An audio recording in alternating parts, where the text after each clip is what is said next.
In the kitchen now with another fun person, fun lady. Lindsay's been coming on the show for about 5 years, haven't you? 5 years, yeah. Lindsay's one of our favorite chefs from Runaway Spoon. She's a caterer. She is known for her amazing desserts and wedding cakes. She'd be happy to cater your next event or party. And I'm excited about this recipe.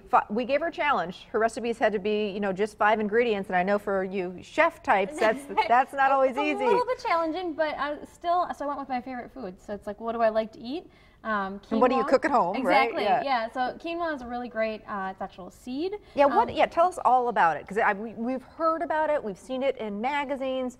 What is it? Yeah, if you haven't had it, I definitely recommend picking one up. You can find it in most grocery stores. Typically down the organic section is where you're going to find it. Comes in a box, or like where you can scoop it up yourself and bag your own, like in bulk. Yep. And it looks kind of like, I think it kind of looks like tabbouleh or couscous, barley. Yep. And so how did you cook it here, pre-cook it? Yep, you're going to follow the instructions on the package, which is typically equal parts the quinoa to the water, bring it up to a boil. It needs to boil for about 20 to 30 minutes, depending on the amount that you're actually boiling. And then you can let it cool down completely, or you can use it as a side dish, as you would rice or something of that sort. So you kind of cook it like rice. I just ran into a lady the other day, and she swears by it because it is so good for you, and it's not a grain. So it's like a grain. It'll act just like a grain, but it's actually a seed.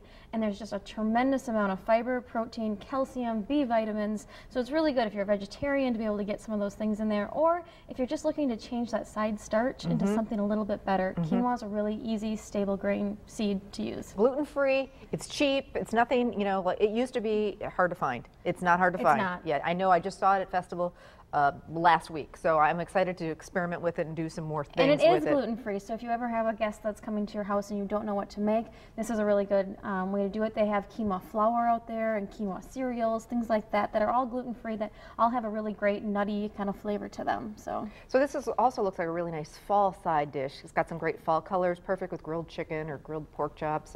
So get us started here. Okay, so we've got a pan over here. It can be nonstick or regular. You want to put just a couple tablespoons of olive oil in it. Okay. And then I've got a couple cloves of garlic that I'm going to smash and just do a rough chop on it. Okay. And basically you're going to saute up the garlic. Okay, I'll work on that. And then onions. You can use just a regular white onion, yellow onion. We use red onions in our kitchen. They've got a little bit more natural sugars to them, and they're prettier in the final dish. But you want to just do a chop on it. Now this garlic takes like 30 seconds, really quickly. In a nice hot pan. Yeah, you just kind of starts to do its thing, and you just start to smell it, and then it's done. I'm going to throw in some red onion. Okay. So this dish can be used as a hot side dish. You can make it ahead of time, chill it, and use it as a salad. What I normally do is make it one day, and then the leftovers come to work with me, and I eat that on the side the next day. Sure. So it's good warm or room temperature or chilled. Yep. Really versatile. It's the nice thing about the grain. Sometimes if you eat, let's say, cold rice or something, or cold potatoes, clearly they don't necessarily have that right texture to you. Yeah. But the quinoa is really easy to work with. The next thing you want to do is grab some kale. This is purple kale.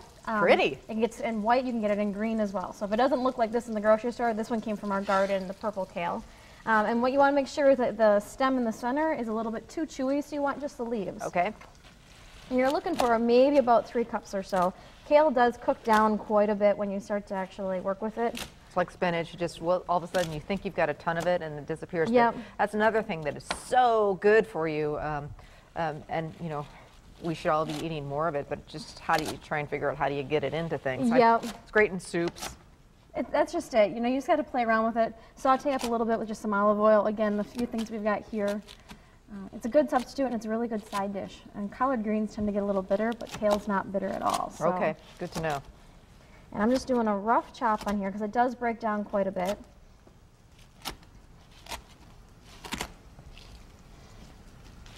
And it's pretty. Yeah, the colors, I was just thinking, just even with ordinary... Even the green is such a really deep green.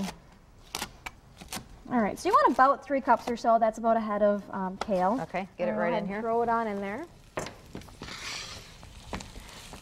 You know, on those busy nights, sometimes just to do one side dish and swing by and pick up a rotisserie chicken is just a great way to go, you know, and it's way cheaper than you know, hitting a fast food restaurant or going out to dinner, and you can so feel much good about healthier, it. too. Yeah, exactly. You know, I think the key thing about this show is that it doesn't take a lot of money or a lot of time to necessarily throw together a home-cooked meal. Yep, yep. Whether it is the tater tot casserole or into Yep. something with kale and quinoa. Yep. I find myself sometimes too tired to cook, and then I open the fridge and I see something that inspires me, and it's like, what else can I throw together with it? And this is one of those things that I typically have on hand. Or if it's in the summer, you can go out to the garden and just pick a head of kale or any other vegetable you have. And the colors, like you say, this says fall. So let this cook for just until it starts wilting down a little bit. Yeah, it's just really a couple of minutes because you do want the kale to leave some type of texture to it. And then the quinoa, like I said, is already pre-cooked. This was cooked yesterday, so it's cold. So you throw it in there, kind of toss it together till it warms up. Maybe a little more olive oil. Salt and pepper, do we And already then salt season? and pepper, which Okay. I didn't include in the 5 ingredients because I feel like we kind of always have that on Yeah, hand. that's so. okay. We'll forgive you. We'll let you go this time. Happens again, though. No, I'm just kidding. And sometimes if you have tomatoes floating around, you could throw tomatoes in here. That makes it 6 ingredients, and I was told 5. But tomatoes is a really nice color again, and it adds a little bit more moisture to the salad. This is gorgeous, gorgeous. And here we have it all plated up. And it's great for the holidays too, because it'll hold well. If you made this in the morning and then just reheated it or served it at room temperature, it would be great, beautiful on the table. Fun and different and good for you. Recipes on our website, fox11online.com. Click on the Living tab and recipes, and we'll be right there.